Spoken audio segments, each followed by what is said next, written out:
Cruzeiro contra Juventude. E aqui a gente tem uma história de dois extremos, né? De um lado, um time que tá lá em cima, sonhando com a glória, com o topo da tabela. Do outro tem uma equipe lutando com tudo que tem, com unhas e dentes mesmo, só pra se manter na elite. Isso aqui não é só mais um jogo do Campeonato Brasileiro, não. É um verdadeiro choque de realidades. E nesta nossa análise, a gente vai mergulhar fundo nos números, nas táticas e em toda a pressão que faz desse duelo um verdadeiro tabuleiro de xadrez.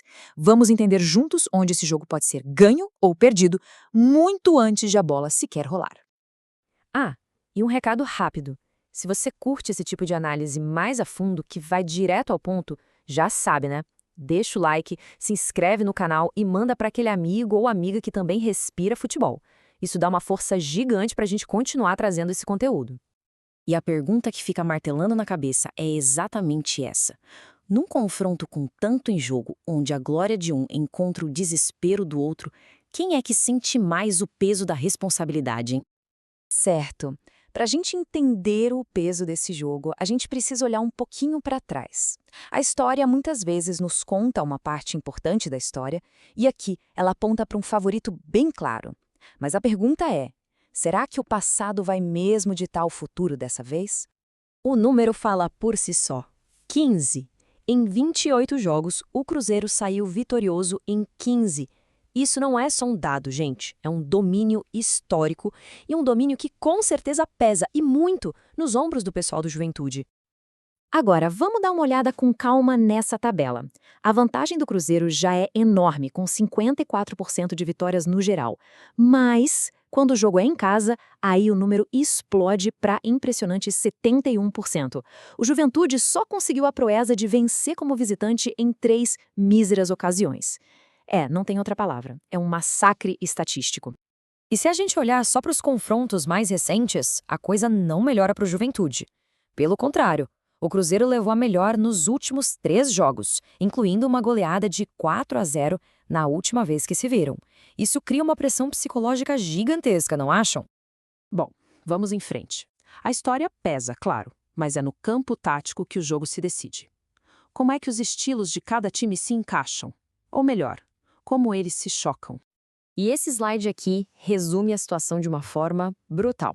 De um lado, o Cruzeiro simplesmente o melhor mandante da Série A, com um aproveitamento que beira a perfeição em casa. Do outro, o Juventude, o pior visitante que ainda não conseguiu somar um mísero pontinho fora dos seus domínios.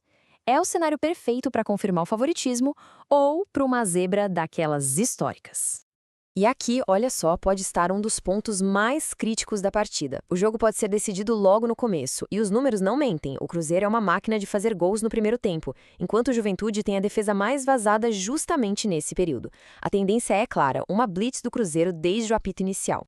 A análise fica ainda mais preocupante para o lado do Juventude quando a gente olha para isso aqui. As maiores forças do Cruzeiro, que são os contra-ataques mortais e um jogo aéreo muito forte, são exatamente as maiores fraquezas da defesa do time gaúcho. É como se o time da casa tivesse a chave certinha para abrir o cadeado do adversário. Mas futebol não é só número e tática, né? É feito de gente, de jogadores. Então vamos ver quem vai estar em campo para decidir e, tão importante quanto, quem vai fazer muita falta. Só que é aqui que a história pode começar a se equilibrar um pouco. O Cruzeiro entra em campo sem 4 jogadores suspensos, e não são quaisquer jogadores. Tem peça vital no meio-campo como o Matheus Pereira. Já o Juventude tem um buraco na sua defesa, com a ausência de 2 zagueiros importantes.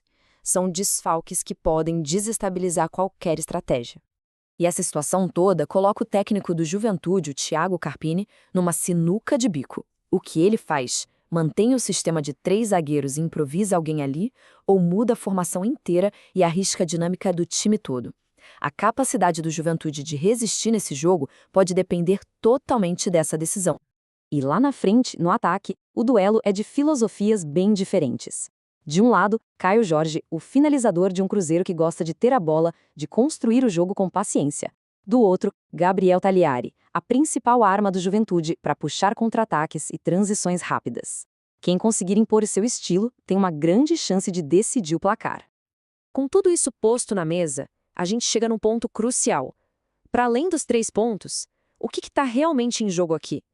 O que uma vitória ou uma derrota representa para o futuro de cada um desses clubes no campeonato? É de fato uma batalha de mundos. O Cruzeiro joga pela glória, pela chance de disputar uma Libertadores. Para o Juventude, a luta é muito mais primal, é pela sobrevivência. A pressão é gigantesca para os dois lados, mas por motivos completamente diferentes. E essa frase resume perfeitamente o espírito desse confronto. O resultado aqui não vai ser só mais um número na tabela. Ele vai criar narrativas, vai aumentar a pressão sobre um lado e trazer um alívio imenso para o outro. A discussão sobre o destino desses times não acaba com o apito final. Na verdade, ela só começa. Então, a grande questão que fica para a gente pensar é o que vamos ver em campo? A redenção de um time que está desesperado por pontos, capaz de surpreender o gigante em casa, ou a confirmação da força de um favorito que pode empurrar o adversário ainda mais fundo no abismo do rebaixamento?